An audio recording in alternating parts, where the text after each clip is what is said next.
Welcome everybody to the Watchlist, your virtual weekly TV guide here on the Latin Nerds Network, where we go over all the shows that get released on streaming, give you our recommendations, and as always, at the end of the show, we let you know what's coming out the following week so you can create your very own watch list for yourselves. Big week coming up, so stay tuned at the end of the show. A couple announcements here. Normally, this is where I introduce my lovely co-host, of course, Chewy. Unfortunately, he will not be here this week. He is out living the dream, the good life. He's vacationing with the family out in Orlando, paying his respects to the mouse, of course, over at Disney, and also paying his respects to, I guess, Harry Potter, Universal Studios and all that. So he's having a good time, while the rest of us poor schlubs are here in the quote real world, living it up. But yeah, I'm not hating. Good for him.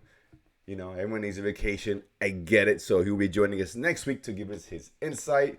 So we wish him happy returns from his flight back to Houston later on today.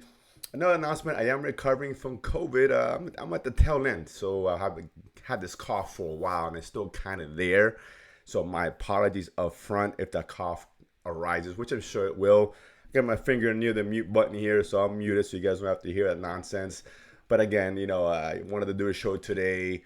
COVID be damned. You guys deserve to know what you guys should be watching on TV, on streaming, etc. So I'm going to tough it out for you guys because this is what I do. This is what I love to do. So let's get to it. But there is a little bit of some bad news I need to share. In memoriam here, sad news, very sad news. Not for me, but maybe for some others. I know for Chewy, who would drown himself in butterbeer upon hearing this. But it seems like HBO Max has decided not to renew Raised by Wolves.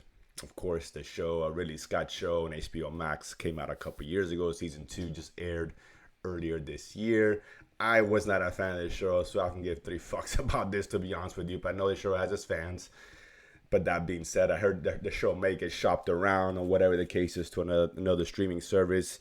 Who knows whether it gets picked up, but for now, it ain't going to be HBO Max, and it's not a season 3 coming anytime soon. So my condolences to anybody who may have been a fan of that show. But that being said, oh, look, see, here's an example. Yeah, it's bound to happen. So let's get to it. Listen, a lot of stuff to get into. I'm going to make the show as quickly as possible, given my condition, and just want to get through it with the least amount of coughing as possible for you guys. But I want to go over a couple of shows that ended over the past week, shows that we recommended when they first got released. I always like to go back and revisit to see, did the show end well? Was it our recommendations hold up or not? So we're going to start over on HBO Max, and that's Hacks Season 2. I was a big fan of Hacks Season 1. I know a lot critically it was very well received, Emmy Award winning, etc. About this older comedian, trying to get back on her feet. She hires a young writer and all that, and develop a relationship. And it kind of goes from there. But yeah, season 2 looked very good. I guess it's such a well-written show. It's not, a slap your knee kind of funny kind of show, but it's a good show. It's funny. It's well done. Good characters. Ended well. Like what the direction the show is going, it makes sense. So I just want to obviously highly recommend you guys watch on HBO Max.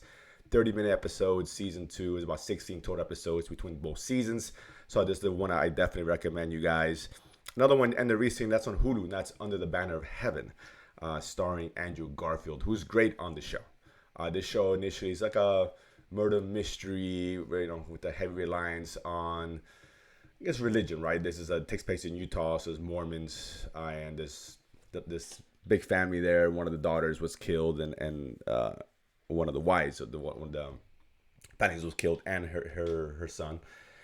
And Andrew Garfield's trying to figure out what's going on. Of course, everyone's hiding behind the cloak of the religion, of course, and all that. So it's an interesting show. It kind of reminded me at first of like a True Detective, very methodical, very slow paced. But unfortunately, this show is not nearly as good. Let's make that perfectly clear. But that had the star power of McConaughey and Harrison, who were fantastic. Yes, Garfield's great in this, but it's just not enough to I can say this show is great.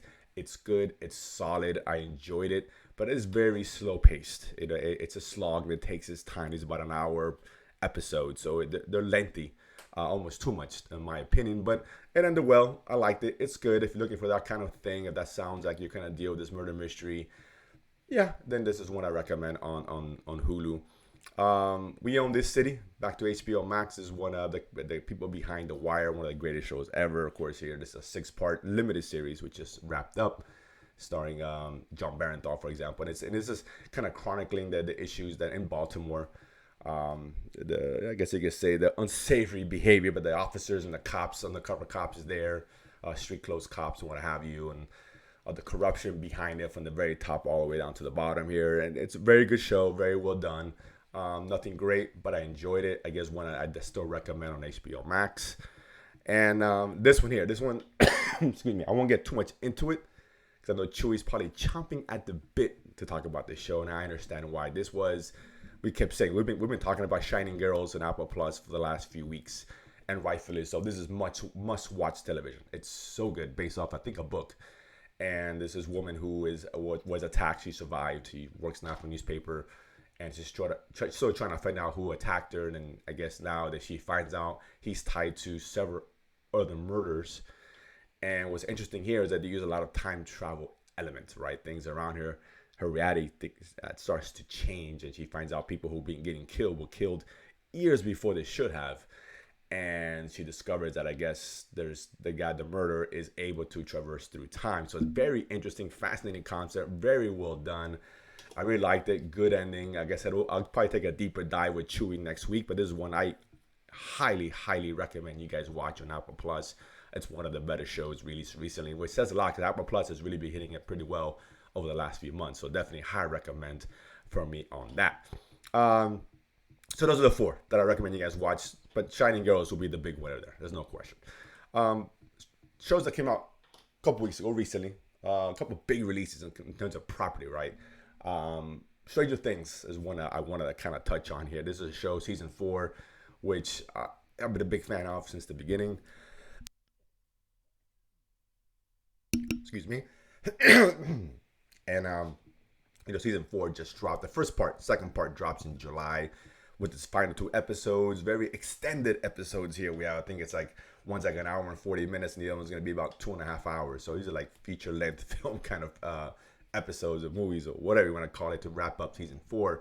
And I gotta say, I talked about this in my other show, Nurse Plating, here, the Latin Nurse Network. Cheap plug, I know.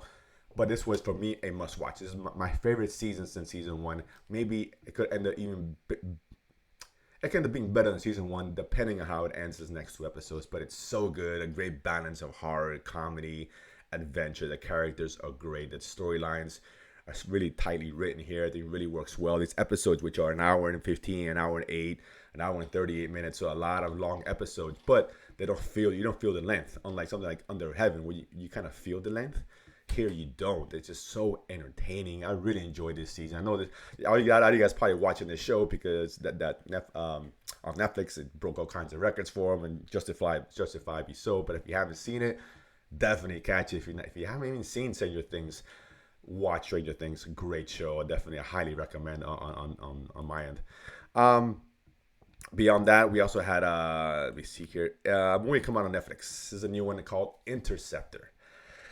This is what I call the anti-Stranger Things. What I would never, ever recommend this piece of shit to anybody. This movie sucks. This is like the crud on the side of your eyes, the jam, the toe jam, if you will, between your toes. This movie is just straight up garbage. I wish there about 30 minutes of it, and I guess it's supposed to be some new kind of like action film, but it feels so B style, sci-fi original, straight to DVD kind of film. It's not good at all. The acting is terrible. The acting is ridiculous. The story is really bad, and nothing works here. And this woman who gets sent to a base, an interceptor base in the middle of the Pacific Ocean. There's 2 interceptor bases which are designed to stop. In the event there's a launch from Russia or whatever, a nuclear weapon, those stations are there to track it down or shoot down the nukes. There's only 2 left. One's been attacked, and the one she currently stations under attack, and she's trying to obviously overcome and survive and defeat the enemies, yada, yada, yada. Nonsense. It's terrible. Don't ever watch it. Don't even think about watching it. Call Netflix, haven't deleted. It's just straight garbage, and I really shouldn't be surprised because I kind of saw this coming. But yeah, I figured I kind of pass on the news in case you had any interest in seeing that. Please don't. Do yourself a favor. Don't. Sleep. watch the paint and the wall dry. It's probably more entertaining. I don't know what to tell you. Another one surprised me. This is a true recommendation. He told me it's late, and this is it's called "This Is Going to Hurt."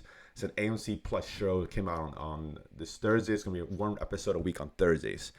This has surprised me. He recommended it, and yeah, I agree. It's a very, very interesting show. We have a young doctor who works in a maternity ward, and he's trying to balance the difficulties of working under that kind of pressure, and then his personal life. He hasn't come out yet to his parents. Obviously, he's gay, and so he's trying to balance all that, and everything that's going on, and death around him, and et cetera, et cetera. So it's a very good show. It's very dark humor, which I enjoyed. Kind of gave a little bit of levity on there because there's some serious subject matter they're dealing with. But I like the main character. He's a guy, I forgot his name, but you see him like he's Q in the last set of Daniel Craig Bond movies, Young Cat. Very well made. I actually found this very entertaining. I really enjoyed this one. Again, AMC Plus, a surprise. I definitely recommend you guys check this one out if you have AMC. I know it's like 5 people have AMC Plus, not counting myself and Chewy. So for those other 4 or 5 people, hey, put this on. I think you're going to enjoy it. It's Ipcris Files, another one, AMC Plus, which also drops on Thursdays, which I've been enjoying these last few weeks. Kind of a spy thriller, 60s style spy thriller. But yeah, this is a good recommend. It's a very enjoyable show, very well done. It's got some, again, dark humor works. And so far, I'm digging it for the first. It's only one episode, so there's only so much I can tell you about it. But so far, so good, and that's good enough for me. You guys should definitely give it a shot. And lastly, listen, The Boys, season 3. I'm sorry. This is a show. I know I can speak for Chewy saying it's one of our favorite shows. Maybe probably our favorite show. That's on currently right now. I love The Boys. I absolutely just fucking love this show. It's so good, so entertaining. Homelander is probably the best villain on television. He's fantastic, owns this role. And this is a show where, like, listen, if you like, it's not for everybody. And I always tell people that because it is very over-the-top, violent, and graphic, which I think it's awesome, right? Not everybody digs that, fine. Not a sexual stuff, not everybody likes that, I get it, fine. But it works in the show. I love that kind of thing, and some people don't. I get it, but this is one that's a deconstruction of the superhero genre, which we've seen so much of, and it's a different take on this genre, right? It's refreshing and very satirical and very relevant, and how it tackles social issues and politics and etc. on there. It's all here. It's all put together well. And the boys, the characters, Butcher, phenomenal. He's so good. The heroes here, just the over the topness of it, and the kind of taking this aspect of these superheroes and kind of humanizing them, right? How would they be in real life world, right? Them worrying about the brand, and listen, they gotta eat, they gotta make money, right? Being tied to corporations and worried about their rating approval, etc., etc. So it's so well done so far. Season 3 has been great. This is a show that gives new meaning to the term "just the tip." Those who have seen the show know exactly what I'm talking about. Phenomenal. It's just so ridiculous. It's amazing, and it's a show which I look forward to every week. High recommend on my end if you guys are watching The Boys and you don't mind graphic nature and violence.